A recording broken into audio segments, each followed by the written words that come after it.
Winning the wars of the future will require more than big bullets and huge explosions. Tomorrow's weapons will need battlefield brains. Unmanned vehicles have already conquered the skies. Now they're ready to advance over land. It's like playing with a gigantic toy. And even at sea. Skipper, this is your last and final warning. Stop your vessel now. The IMS is not a landmine. It's thinking for the 21st century. It's an intelligent munitions system that can tell friend from foe. We want to put the enemy in our kill zone. From the frozen landscapes of Sweden comes the Archer, a futuristic artillery system that keeps its two-man crew clear of danger, but it's deadly accurate. There's a new gun in town. I'm Richard Mackwitz. After 10 years in the Navy SEALs, my new mission is to track down tomorrow's smart destroyers.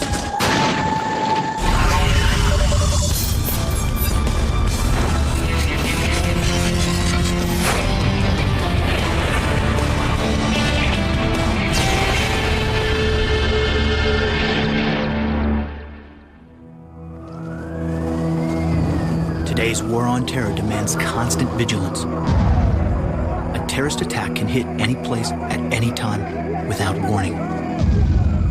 Fanatical extremists will use any means at their disposal to cause chaos and carnage, threatening innocent lives as well as those of the defense forces. One of the most effective countermeasures against this kind of threat is the unmanned vehicle. Unmanned aerial vehicles like the Predator are getting a lot of attention for the Air Force. Unmanned ground vehicles are coming online for the Army, but almost no one's heard of a USV, unmanned surface vehicle, and they're coming to the Navy now. Unlike this boat, unmanned vehicles go in and do the dirty work while their crews stay safely out of harm's way. Now that same principle has been applied to the armed patrol boat, as I'm about to see here in San Diego, home of the U.S. Navy's Special Warfare Command. When you want to secure miles of ocean and not put your guys in harm's way, you need a weapon system that can perform all kinds of missions. To do that, you need the Protector. Remote controlled and lethally armed, it allows the crew to carry out dangerous missions from a safe distance. It was first deployed in Israel, where it earned itself the nickname Death Shark. Recently, the Protector was demonstrated to the U.S. Navy, and they're excited about this USV. Retired Admiral George Worthington has been instrumental in realizing the Protector's full potential. It's a technology that has to be fully developed, and we're just got the Predator and the Global Hawk and some of the airborne systems, and there's some autonomous submersible systems now that are probably highly classified. We're still just scratching the surface. We haven't gotten there yet. The first thing any remote-controlled vehicle needs is to give the operator back at base as full a picture as possible. With its incredible optics package, the Protector can find you day or night. We have 5 different cameras on the ship. We also have a radar, a navigation radar that can be used to detect intruders or objects out at sea that may be of interest. It has an infrared camera for day-night operation, and it is also a targeting camera so that you can actually track targets automatically, and it has a laser rangefinder on it. So you can determine how far a target is away from you for computing a fire control solution for the gun. Equipped with precision optics, an array of sensors, and armed with a deadly weapons package, the Protector is the newest nautical smart destroyer. But this is no prototype. The Protector offers the U.S. Navy the same capability already in service in Singapore and Israel fighting the war on terror. In the year 2000, the USS Cole was refueling in Aden in the Middle East. A seemingly innocent fishing boat began to approach, but it was far from harmless. It was crammed with explosives and piloted by terrorists, hell-bent on a suicide mission. As well as an estimated $1 billion worth of damage to the Cole, 17 servicemen lost their lives. A single Protector might have prevented this tragic loss. Tactical advantages are you can see something before it gets to you. Had this been available in Aden, we could have maybe have protected the Cole from attack. They felt they were in a secure harbor, and it turns out they weren't. But with something like this out there patrolling, that would at least alert the Combat Information Center or the guards on deck that there was a potential threat out there developing. Well, in that kind of situation, you definitely want to challenge that vessel coming towards you. You want to challenge that vessel, and I'd say at a minimum 100 yards. Any situation where a manned patrol boat would be exposed to danger, the Protector comes into its own. An oil rig at sea is just one example of a high-value target for terrorists. But the Protector's ability to go in, investigate, and take action without risking the crew, that makes it ideal for this type of situation. Missions are varied and flexible, but it's primarily designed to protect fixed and mobile assets from waterside.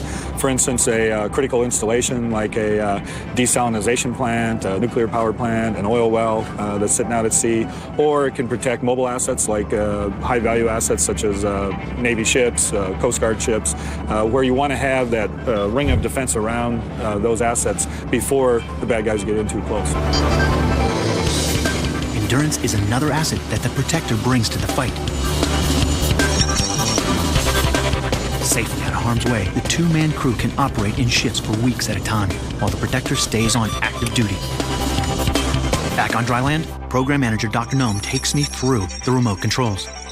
The system is designed for two operators. One operator, sitting here in front of this control station, is operating the mission payload. You can operate the sensors, detect targets, acquire them, track them, and eventually use the gun to engage the targets. This Protector is loaded out with a 7.62 Mini Typhoon machine gun. With a range of 1,000 yards, it fires up to 950 rounds a minute. But this is just the beginning. Our next development steps are to look at both going more lethal than that and less lethal. Less lethal for patrolling civilian harbors, such as we're sitting in today, and then going more lethal with small missiles and be able to control those remotely. And there are several candidates out there. Next, in an all-too-realistic scenario, I use the Protector to stop a spy dead in the water. Skipper, this is your last and final warning. We will open fire on you. And later, I'll be testing the IMS, an incredibly brilliant alternative to the devastating landmine.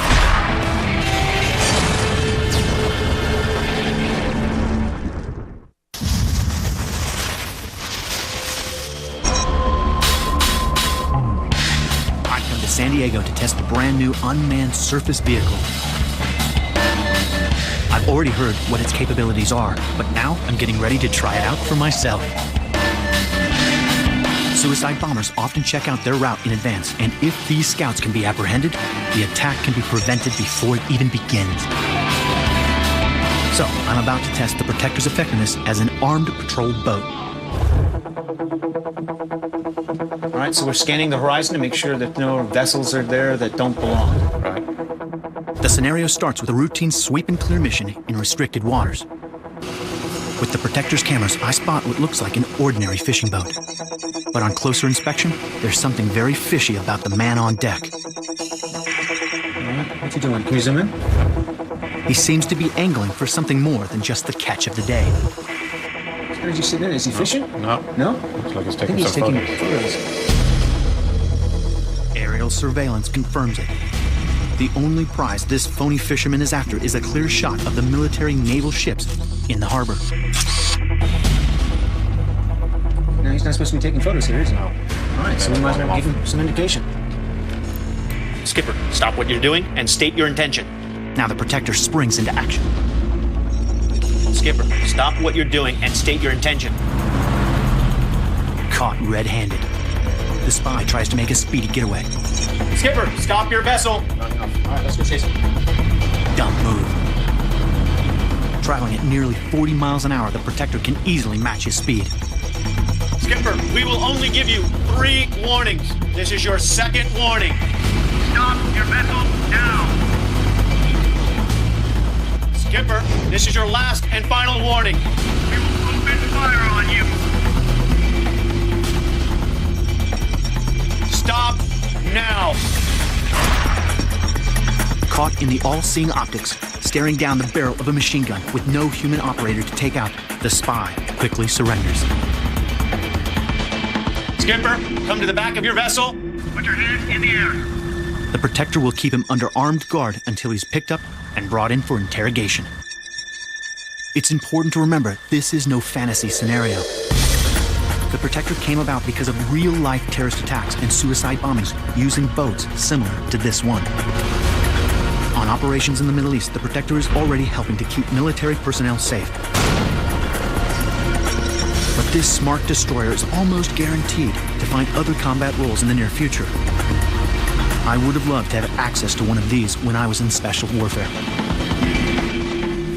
For example, at the outset of the Iraqi conflict, SEALs went in and surveilled the oil platforms in the water swimming in. It could be done with this too. This would go in there and say, okay, the approaches are clear, there are no guard boats out there, then the SEALs could go in and, in other words, you give you a little bit more flexibility, operational flexibility, and certitude that your approaches are clear. Going in Vietnam in the rivers, one of the most dangerous parts was the approach to the insertion point. Absolutely. When you're talking about, most people think about the actions at the objective, but the insertion, the infiltration, the exfiltration, the extraction. Getting there is half the fun. You've heard that. And this would help you determine whether an approach was clear or not.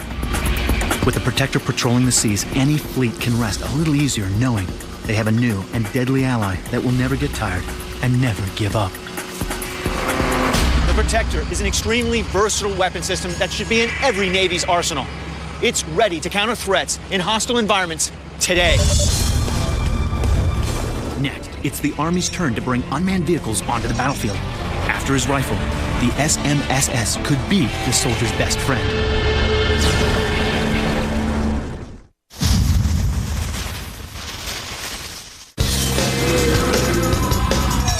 If robotic vehicles are suitable for air and sea missions, then why not on land as well? Imagine a ground vehicle that could not only provide support and backup to mobile infantry, but could even run missions all by itself. The U.S. Army have a purpose-built range at Grand Prairie, Texas, where unmanned vehicles are put through their paces. It's here that I will come face-to-face with the SMSS. SMSS stands for the Squad Mission Support System. It is a squad-sized UGV, unmanned ground vehicle, basically designed to provide transport, robotic transport, for light infantry forces, particularly special operating forces. Donald Nimblett is Business Development Manager for Combat Maneuver Systems. A former helicopter pilot with 2 Vietnam tours under his belt, he knows firsthand the difficulties troops can face getting their gear transported. What they take in with them is basically the supplies and equipment they need for that operation, and they literally have to carry it.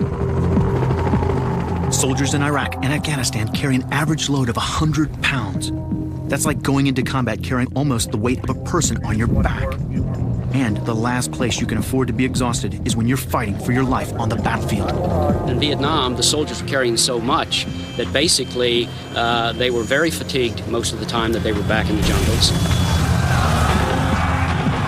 They would walk lethargically, and when you get fatigued in combat, you start making mistakes.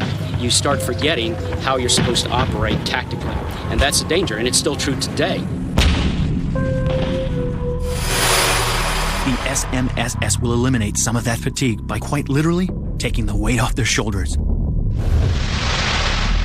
Moving at speeds up to 25 miles an hour, it can carry 1,000 pounds worth of gear. That's almost the load of 10 soldiers. Unloaded, it weighs just 2,000 pounds. The SMSS is very transportable via helicopters, internally in the CH-47, and then sling-loaded underneath the CH-60. It can even be parachuted in along with Special Operations Forces, and that's a real bonus. All right, it's time for me to see the SMSS in action. Time to take this baby for a test drive.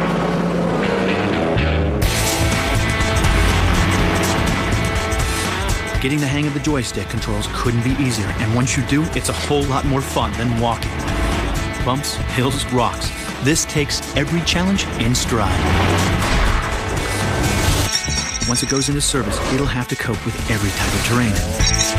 From the deserts of Iraq to the mountains of Afghanistan, even the mud and debris of a post-conflict environment.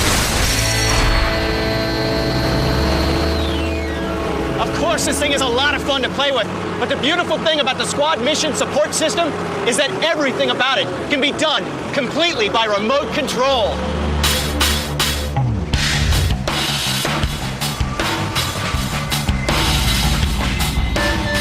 All right, let's see if we can get it to go a little faster. A little bit to the left. You gotta go very light with these.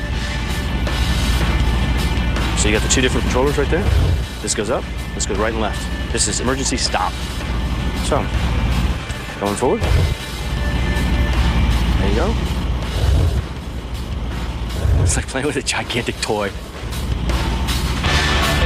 But the SMSS is so much more than a toy. It's so smart, it doesn't even need an operator to drive it. The idea of an autonomous soldier in your squad may not be that far in the future.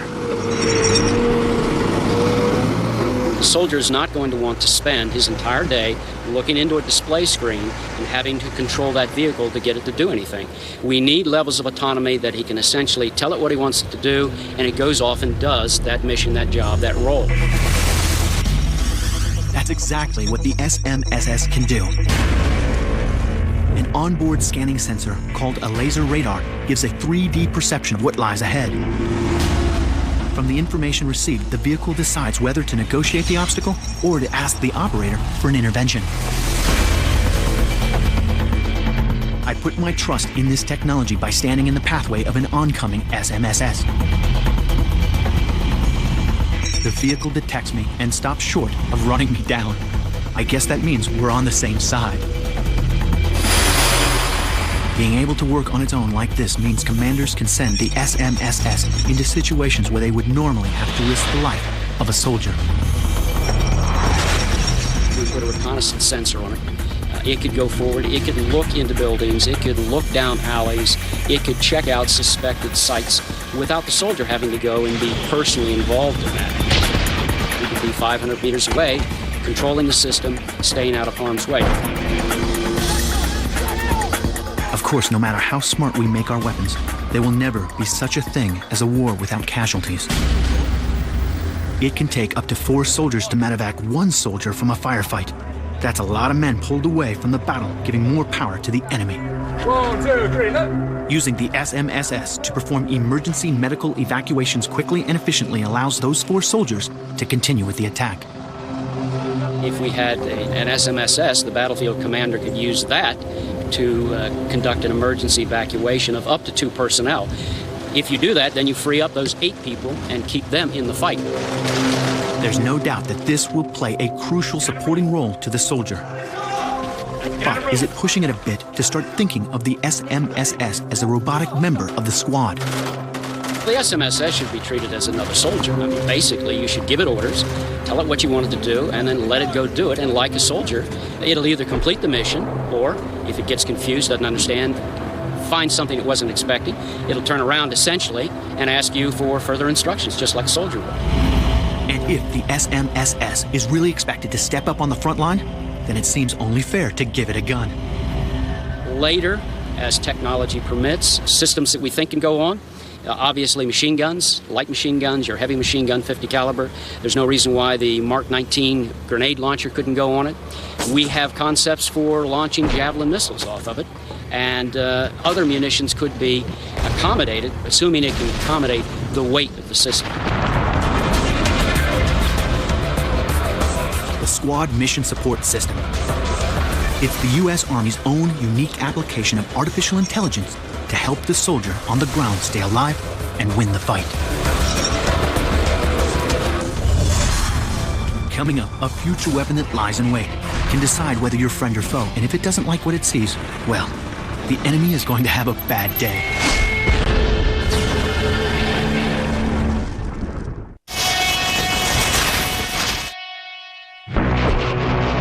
Until recently, just about the only way to secure an area against enemy access without using up personnel was to scatter it with deadly landmines. These were definitely effective. The moment an approaching vehicle or person touched the mine, well, it's over. For a very good reason, persistent landmines are no longer an option for Western coalition forces. Irresponsibly deployed or abandoned, they will stay hidden and active for years, even decades after a conflict has passed. More importantly, once abandoned, they are indiscriminate. An anti-personnel landmine will kill or maim anyone who steps onto it, soldier, civilian, adult, or child. There is a real need for a device that can be left unattended and trusted to isolate an area while sending out a big no-entry message. So, how do you give the battlefield commander that capability without the baggage attached to landmines. You try something completely different, something revolutionary. That amazing something is the Intelligent Munition System. The IMS will use the most sophisticated technology available to actually distinguish a potential target from an innocent passerby. The man in the loop will always be an option, but even acting autonomously, an array of sensors will gather acoustic, magnetic, and seismic data about everything approaching it to determine what it is, how it's moving, and whether or not it's a threat. The system is currently under development for the U.S. Army at White Sands Military Testing Range in New Mexico. Systems Program Manager Henry Fennerell talked me through the components of the very latest prototype. This is the Intelligent Munition System. It's really made up of two major elements. One is the dispensing module, which is the part that gets put into the field.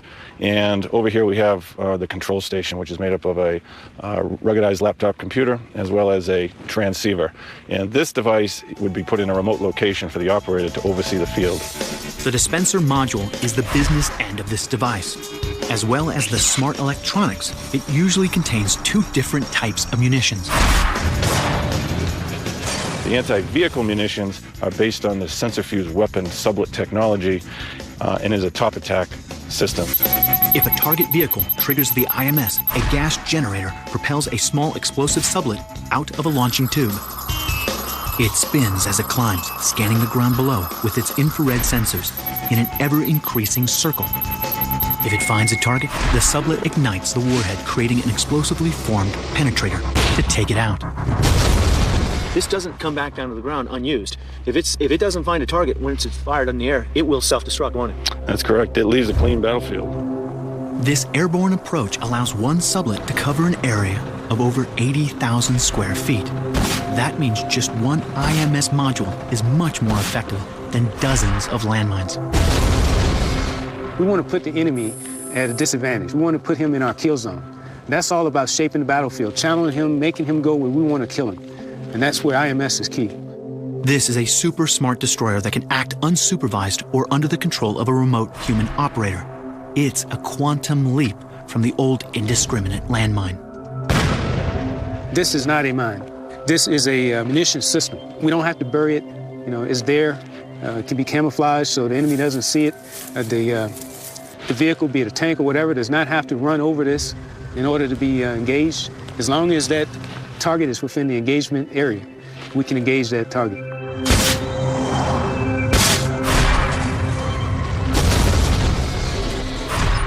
The aerial submunition is specifically designed to take out enemy vehicles.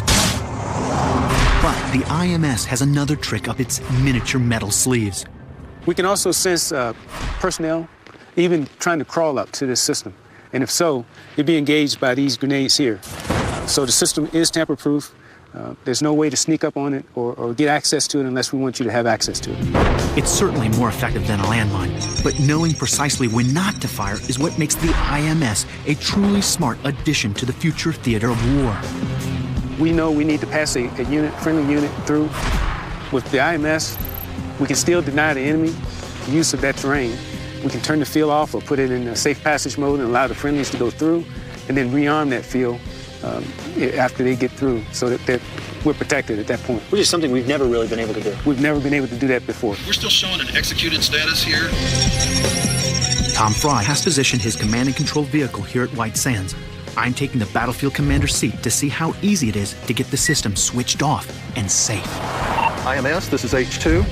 IMS. H2 is requesting entry into the field, so please disarm the IMS field. H2, IMS, stand by. So it's great. You have a bunch of sensors out there. They've already locked off that area. You know that's an area you control. If you want to make it friendly, you have the power to do that with IMS. If you want to turn it back up and make it a no-go zone, you can do that. Field and safe passage, over. Roger that. Thank you, IMS. So we can grant it safe passage? Granted safe passage. And because it's a fully networked system, the battlefield commander knows that the area is covered. When multiple units are deployed in the same area, they communicate amongst themselves to give the operator an even clearer picture of any possible target. And if your battlefield commander decides to change tactics, the system can be easily recovered and reused. Conventional mines used to be spread all over the field. This system here, you can put far fewer of these out there. You know exactly where they are. So if a conflict is over, you can easily, through the control station, turn the system off, go out, recover it, and bring it in and use it again. The Intelligent Munitions System does what no landmine could ever do. It's thinking for the 21st century. Next, in a landscape of ice and snow, the Swedish Archer brings a new level of heat to the world of futuristic artillery systems.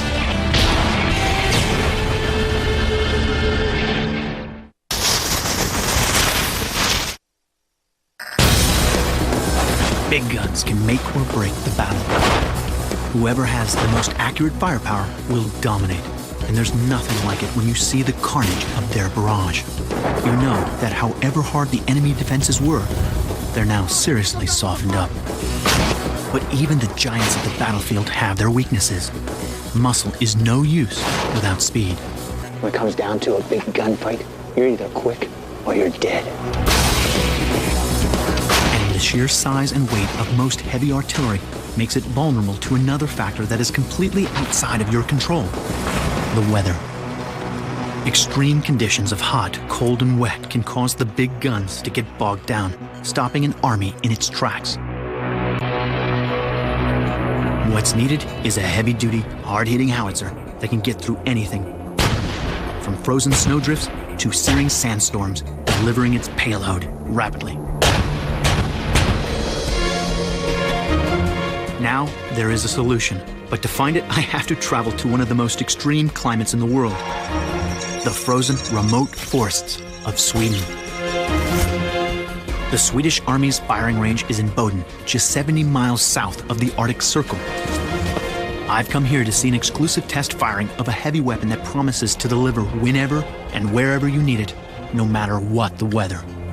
Normally, when you think of big guns like a howitzer, the last word that comes to mind is quick.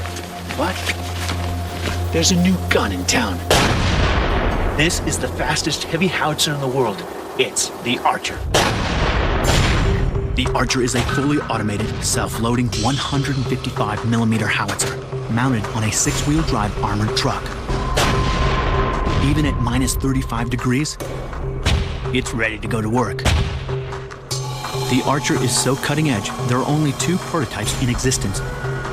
But by 2011, this could be the howitzer of choice for Western forces.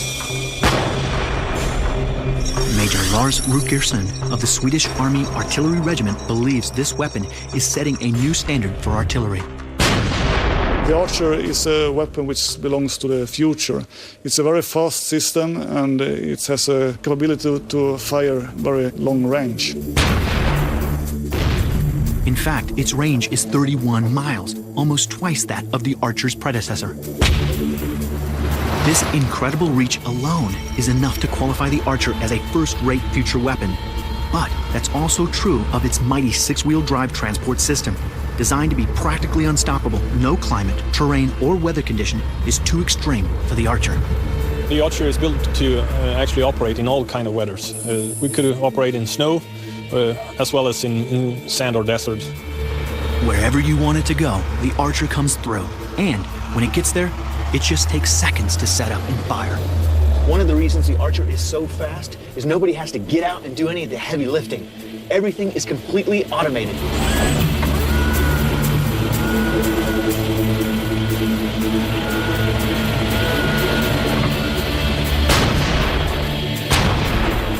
After you finished firing, the same thing applies in the other direction. It's just as quick to pack up and get the heck out of there. It's called shoot and scoot, but what that really means is you can hit the target, take off, and be gone before the munitions even reach the target. The older artillery, it takes a very long time to deploy, about 10 to 15 minutes, and it also took a very long time to redeploy. And the Archer system, it is possible to deploy in 30 seconds. What makes the Archer so quick? Well, historically, big guns need large and well-trained teams to load and fire them. With the Archer, the same job can be done by just 2 men. How? Because of a fully automated fire control system called Lemur.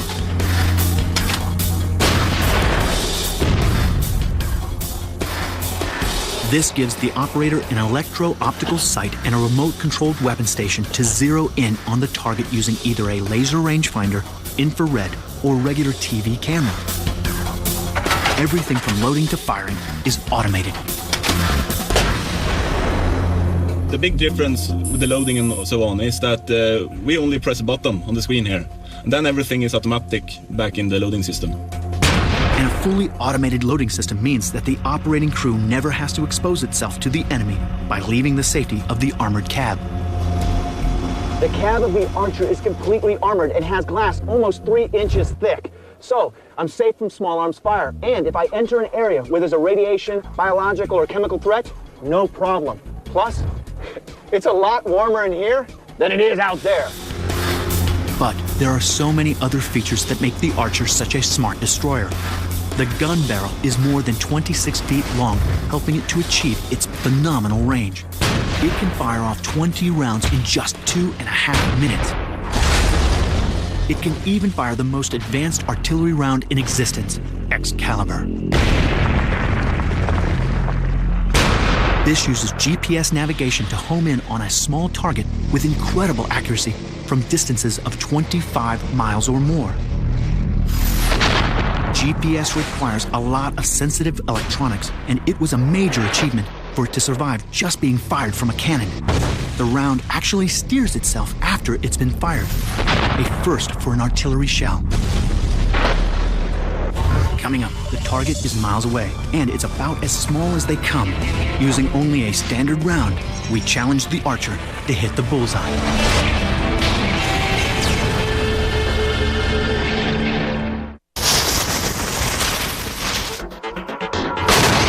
Sometimes you just need to use brute force to overwhelm your opponent. That's what heavy artillery is all about. I've come to Sweden to see a brand new weapon that aims to set the standard for big guns. The Archer is a 155mm howitzer. It can hit targets at a staggering 31 miles away. It can be up and ready to go in just 3 seconds. It can deal with any weather condition, hot or cold. Nothing's going to stop the Archer. Heavy artillery was born to pound large areas. The idea is to surprise the enemy, then pummel him into the ground, giving him no chance to escape. And this amazing Archer can pull out multiple arrows from its quiver to simultaneously attack.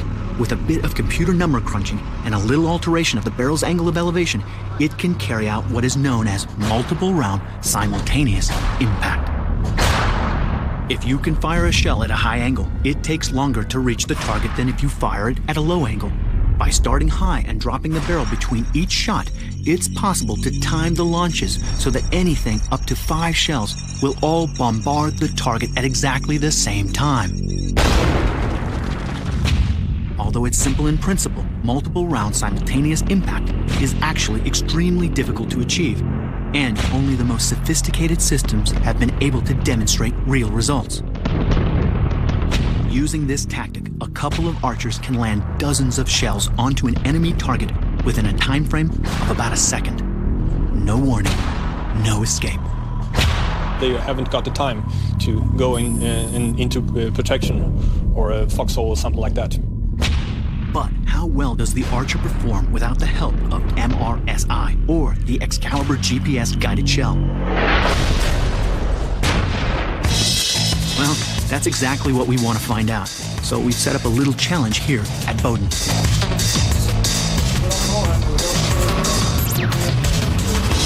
Standard artillery rounds were never originally designed to be pinpoint accurate.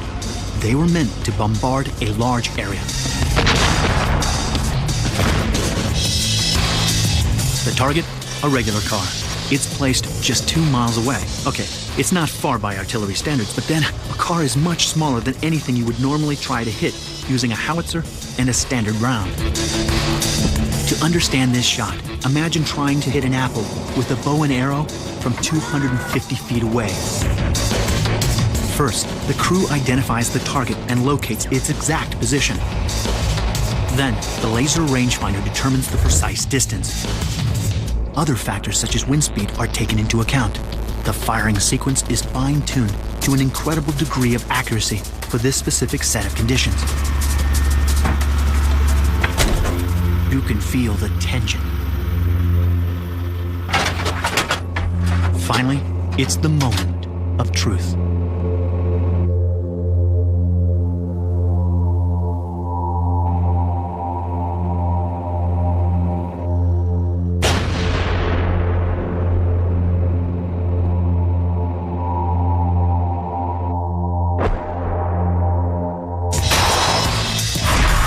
Even with a standard round from just 2 miles away, it only took 3 short seconds to hit and trash the target. With the devastating combination, the Excalibur round, its all-terrain capability, and its pure speed, this is one archer that's gonna hit the bullseye.